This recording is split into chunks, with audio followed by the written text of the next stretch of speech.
Hi guys, എല്ലാവർക്കും നമസ്കാരം. ജെൻസി ഫാമിൻ്റെ പുതിയ വീഡിയോക്ക് എല്ലാവർക്കും സ്വാഗതം കേട്ടോ. അപ്പോൾ ഇന്ന് ഞാൻ ചെയ്യാമെന്ന് വെച്ചാൽ കുരുമുളക് എങ്ങനെ ഒരു ബിഗിനിങ് തൊട്ട് കുറച്ചൊരു അഡ്വാൻസ് വരെ നമുക്ക് അങ്ങനെ കൃഷി ചെയ്യാനെ കുറിച്ച് പറയാൻ പോകണം കേട്ടോ. അപ്പം എൻ്റെ പേര് മനു. ഞാൻ നിങ്ങൾക്ക് എല്ലാവർക്കും പുതിയൊരു മുഖമായിരിക്കും. ഞാൻ ചെറിയ രീതിയിൽ കൃഷി ചെയ്യുന്നുണ്ട്, അതിനിപ്പം എൻ്റെ ജോലിയും ചെയ്യുന്നുണ്ട്, പിന്നെ അല്ലാണ്ട് ചെറിയ ചെറിയ ബിസിനസ്സുകളൊക്കെ ഉണ്ട്. അപ്പോൾ എല്ലാവരും എന്നെ സപ്പോർട്ട് ചെയ്യുക. നിങ്ങൾ ആദ്യമായി എൻ്റെ വീഡിയോ കാണുന്നത് തീർച്ചയായും സബ്സ്ക്രൈബ് അടിക്കുക, ലൈക്ക് അടിക്കുക. പിന്നെ നിങ്ങളുടെ അഭിപ്രായം നിർദ്ദേശം തീർച്ചയായും കമൻറ്റ് ബോക്സിൽ അറിയിക്കാൻ വേണം കേട്ടോ. അപ്പോൾ നമുക്ക് വീഡിയോയിലേക്ക് പോകാം. അപ്പോൾ നമ്മൾ ഫസ്റ്റ് പറയാൻ പോകുന്നത് വെച്ചാൽ, നമ്മളിപ്പോൾ ഒരു വീട് വെക്കുകയാണെങ്കിലും അല്ലെങ്കിൽ ഒരു കുരുമുളക് തൈ എടുക്കുകയാണെങ്കിൽ ഏറ്റവും ബേസ്മെൻറ്റ് വീട് ആകുമ്പോൾ ഏറ്റവും ബേസ്മെൻറ്റ് എന്താണ്? തറക്കല്ല്. അതുപോലെ കൃഷിൻ്റെ ഏറ്റവും വലിയ തറക്കല്ല് എന്ന് വെച്ചാൽ മണ്ണാണ് കേട്ടോ. സോയിൽ ഹെൽത്തിനെ കുറിച്ച് ഞാൻ പറയണേ വേണ്ട. നമ്മൾ ചിലർക്ക് ഒരുപാട് വളങ്ങൾ കൊടുക്കും. ഇപ്പോഴത്തെ അവസ്ഥയിൽ കേരളത്തിൽ അധികം മണ്ണിന് എന്താണ് ഒരു അമ്ലമുണ്ട്, അത് അസിഡിറ്റി ഉണ്ട്. അസിഡിറ്റി സ്വഭാവം കൊണ്ട് ന്യൂട്രിയൻസിനൊക്കെ ഒരു അബ്സോർബ് ചെയ്യാൻ it take A time. And നമ്മൾ ഏറ്റവും ഇമ്പോർട്ടൻറ്റ് കാര്യം വെച്ചാൽ നമ്മൾ മണ്ണ് ടെസ്റ്റ് ചെയ്യുക. നിങ്ങൾക്ക് മണ്ണ് ടെസ്റ്റ് ചെയ്യാൻ ഏറ്റവും നല്ലത് കൃഷിഭവൻ അന്വേഷിക്കുക. കൃഷിഭവൻ ഏറ്റവും നല്ല സ്ഥലങ്ങൾ പറഞ്ഞുതരും. ഞാൻ കൃഷിഭവൻ അപേക്ഷിച്ചപ്പോൾ ചെന്നപ്പോൾ പറയാം 4 മാസം ടൈം എടുക്കുമെന്ന്. ഒരു ബാഡായിപ്പോയി മൊത്തത്തിൽ. അപ്പോൾ ഞാൻ വേറെ വഴിയാണ് നോക്കിയപ്പോൾ എൻ്റെ നാടിൻ്റെ അടുത്തായിട്ട് കോണ്ടോട്ടി എന്ന സ്ഥലത്ത് ലാബിൽ 1 വർഷം കൊണ്ട് തന്നെ റിസൾട്ട് കിട്ടും. അവിടെ ഞാൻ കൊടുക്കാൻ പോയി അയക്കുന്നുണ്ട്. ഇപ്പോൾ കുരുമുളക് നടാൻ ഏറ്റവും ബെസ്റ്റ് ടൈം കേട്ടോ ജൂൺ ജൂലൈ ആഗസ്റ്റ് ടൈം കേട്ടോ. ഇപ്പോൾ നല്ല മഴ ടൈം ആയതുകൊണ്ട് തന്നെ പെട്ടെന്ന് വള്ളി കയറി പോവുകയും ചെയ്യും. അപ്പോൾ മണ്ണ് നമ്മൾ ടെസ്റ്റ് ചെയ്യുക. നമുക്ക് ഏതൊക്കെ കൃഷി അതിനിടെ ചെയ്യാനുള്ളതൊക്കെ അതിൽ അടയാളപ്പെടുത്തി ഞാൻ കൃഷിഭവൻ ഒരു പേപ്പർ വാങ്ങി കൊടുത്താൽ നമ്മൾ പെട്ടെന്ന് കിട്ടും കേട്ടോ. അടുത്തെന്ന് വെച്ചാൽ താങ്ങുകാൽ. കുരുമുളകിന് ഏറ്റവും ഇമ്പോർട്ടൻ്റ് ആണ് താങ്ങുകാൽ. പ്രധാനമായിട്ട് ഇപ്പോൾ ആർട്ടിഫിഷ്യലായിട്ട് നമ്മളിപ്പോൾ PVC ഉണ്ട്, അതുപോലെ നമ്മളെ കോൺക്രീറ്റിൻ്റെ പോസ്റ്റ് ഉണ്ട്, പിന്നെ നമ്മളെ സാധാ അടുക്കളയൊക്കെ പുക പോണ ആ കോയിലുണ്ട്. അപ്പോൾ നിങ്ങളെ ഓരോരുത്തരെ പ്ലാനിങ് അനുസരിച്ച് അല്ലെങ്കിൽ നിങ്ങൾ ഓരോരുത്തരെ ഒരു ചിലവനുസരിച്ച് മാത്രം അത് ചെയ്യുക.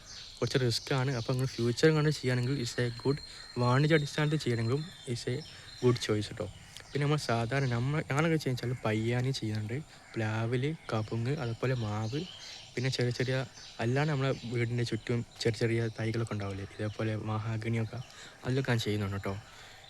താങ്ങാൽ പറഞ്ഞു ഞാൻ ഏറ്റവും നമുക്ക് വെറൈറ്റി സെലക്ട് ചെയ്യാം. കുരുമുളകിൻ്റെ പ്രധാന വെറൈറ്റി വെച്ചാൽ കരിമുണ്ട ഞാനിപ്പോൾ കാണിച്ചു കേട്ടോ. ഇത് കണ്ടില്ല, ഇത് കരിമുണ്ട 5 വർഷം പ്രായമായിട്ടുള്ളത്. അതേപോലെ തന്നെ ഇത് 1 വർഷം പ്രായമായിട്ടുള്ള കരിമുണ്ട. അടുത്ത പ്രാവശ്യം കൊണ്ട് തിരിയിട്ട് തുടങ്ങും. അതാണ് കരിമുണ്ടൻ്റെ ഇത്. നമ്മൾ വേറെയും ഇവിടെ വെറൈറ്റി ഉണ്ട്, അറക്കമുണ്ടി ഉണ്ട്, പിന്നെ വേറെ തൊമ്മനൊക്കെ ഉണ്ട് കേട്ടോ. പക്ഷേ കരിമുണ്ടാണ് കുറച്ചുകൂടി ലൈറ്റ് വെയിറ്റ് ആയിട്ട്. ഇപ്പോൾ ഉണക്കത്തിന് ഇപ്പോൾ കുരുമുളക് ഉണങ്ങിയതിന് ശേഷം കുറച്ചുകൂടി വെയിറ്റ് കൂടും കേട്ടോ. ഒരു 4 കിലോ പച്ച കുരുമുളക് ഇരുന്നാലും ഒരു 1.25 കിലോ ഇവിടെ ഉണക്ക കുരുമുളക് കിട്ടാറുണ്ട്. പിന്നെ അത്യാവശ്യം നല്ല തിരിയും ഉണ്ട്. പിന്നെ ഇപ്രാവശ്യത്തെ കാലാവസ്ഥ അനുയോജ്യമായിട്ടുണ്ട് കേട്ടോ. പിന്നെ നമ്മൾ താങ്ങുകാലിന് ശേഷം നമ്മൾ തൈ സെലക്ഷൻ കേട്ടോ. അപ്പോൾ Karimunda is a good choice. And കുമ്പുക്കലാണ് ഇപ്പോൾ ഏറ്റവും ട്രെൻഡിങ്. കുമ്പുക്കലിൻ്റെ പ്രൈസ് എന്ന് വെച്ചാൽ ഞാൻ ഷോക്കായിപ്പോയി. അതുപോലെ ഞാൻ വിളിച്ചു നോക്കിയപ്പോൾ 10,000 റുപ്യ, അതായത് 100 തൈക്ക് 10,000 റുപ്യ. അത് ഈസ് എ ഹ്യൂജ് മണി. നമ്മളൊരു ബിഗിനായിട്ടത് ചെയ്യുമ്പോൾ അത്ര റിസ്ക് ആയിട്ടുള്ള കാര്യം കേട്ടോ. 10,000 റുപ്യ തൈക്ക് മാത്രം കൊടുക്കുകയെന്ന് വെച്ചാൽ നമുക്ക് വിശ്വസിക്കാനാവുന്നില്ല കേട്ടോ. പിന്നെ നമ്മൾ വേറെ നൈസറായി കിട്ടും, അത് എത്രമാത്രം കുമ്പുക്കലാണെന്നുള്ളത് ഉറപ്പിക്കാൻ. പക്ഷേ നമ്മൾ നിയർ ബൈ ഒരുപാട് കർഷകർ ചെയ്യുന്നുണ്ട്.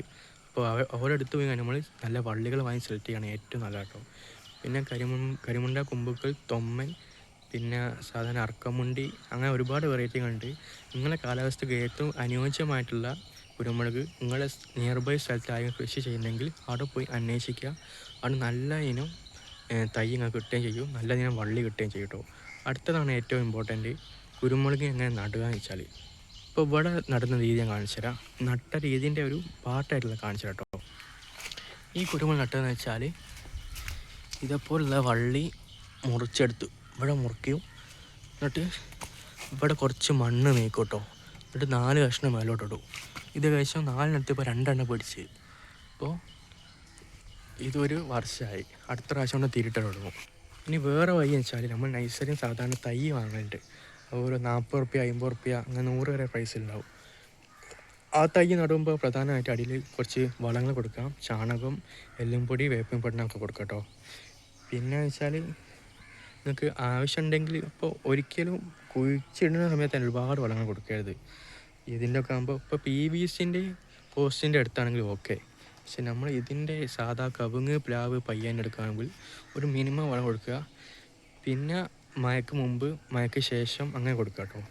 പിന്നെ അടുത്തതാണ് ഈ കുരുമുളക് എത്ര വർഷം തൊട്ട് പ്രോഫിറ്റബിൾ ആയി തുടങ്ങുന്നു. അത് വെച്ചാൽ ഇതിപ്പോൾ രണ്ടാം വർഷം തൊട്ട് എന്തായാലും തീർച്ചയായിട്ടും തിരിയിട തുടങ്ങും. മൂന്നാം വർഷം തൊട്ട് നമുക്ക് പ്രോഫിറ്റബിൾ ആവും. ഇത് ഏകദേശം 5 വർഷത്തിന് മുകളിൽ പ്രായമായിട്ടുള്ള കുരുമുളക് കേട്ടോ. ഇവ എന്തായാലും ഒരു 3 കിലോ പച്ച കുരുമുളക് കിട്ടും. അതപ്പോൾ ഉണക്കിയാൽ ഒരു 800-900 ഗ്രാം ഒരു ഉണക്ക കുരുമുളക് കിട്ടുകയും ചെയ്യും. പിന്നെ വെച്ചാൽ വളങ്ങളാണ് ഏറ്റവും ഇമ്പോർട്ടൻറ്റ്. ചിലർക്ക് വാടാണ്ട് വാരി വലിച്ച് വളങ്ങൾ കൊടുക്കും. ഞാൻ പ്രാവശ്യം അങ്ങ് തെറ്റിപ്പോയി, എൻ്റെ ഒരു വല്ലാണ്ട് നശിച്ചു പോയി. അതിൻ്റെ സങ്കടം ഇപ്പോഴും എനിക്കുണ്ട്. അതുകൊണ്ട് വാരി കൊടുക്കാത്. ഇപ്പോൾ വളം ഒന്നാമത് കൊടുക്കുന്ന സമയത്ത് മഴയ്ക്ക് മുമ്പായിട്ട്, അത് ജൂൺ മാസത്തിന് മുമ്പായിട്ട്, ഒരു മഴയ്ക്ക് മുമ്പായിട്ട് കുറച്ച് ചാണകവും കുറച്ച് ന്യൂട്രിയൻസ് ഇട്ട് കൊടുക്കുക. അതിന് ശേഷം മഴയ്ക്ക് ഒരു പകുതി ആയതിനു ശേഷം ഇടുക. പിന്നെ മഴ പോകാൻ നേരത്തും കുറച്ച് ഇടുക കേട്ടോ. 3 ടൈമിലായിട്ട് ചെയ്യാം. പിന്നെ മൈക്രോ ന്യൂട്രിയൻസ് കുറവുണ്ടെങ്കിൽ ആ ചെടിമേൽ കാണാൻ കഴിയും. അപ്പോൾ അത് നമ്മൾ അഡ്ജസ്റ്റ് ചെയ്യാം കേട്ടോ. അപ്പോൾ ഇത്തരം കാര്യങ്ങളാണ് പറയാനുള്ളത്. ഏറ്റവും ബേസിക്കായി ഞാൻ പറഞ്ഞിട്ട് വിചാരിക്കുന്നുണ്ട്. നിങ്ങൾക്ക് ഏറ്റവും കൂടുതൽ പ്രാക്ടിക്കലായി വേണമെങ്കിൽ ഞാൻ ചെയ്യുന്ന വീഡിയോ തീർച്ചയായും ചെയ്യുന്നതാണ് കേട്ടോ. അപ്പോൾ അതുവരെ എല്ലാവർക്കും ബൈ. അപ്പോൾ എല്ലാവരും സബ്സ്ക്രൈബ് അടിക്കുക, ലൈക്ക് അടിക്കുക, കമൻറ്റ് അടിക്കുക. എന്തെങ്കിലും നിർദ്ദേശങ്ങളോ പോരായ്മകളോ ഉണ്ടെങ്കിൽ തീർച്ചയായും കമൻറ്റ് അടിക്കുക കേട്ടോ. അപ്പോൾ അതുവരെ എല്ലാവർക്കും ബൈ. Thank you guys.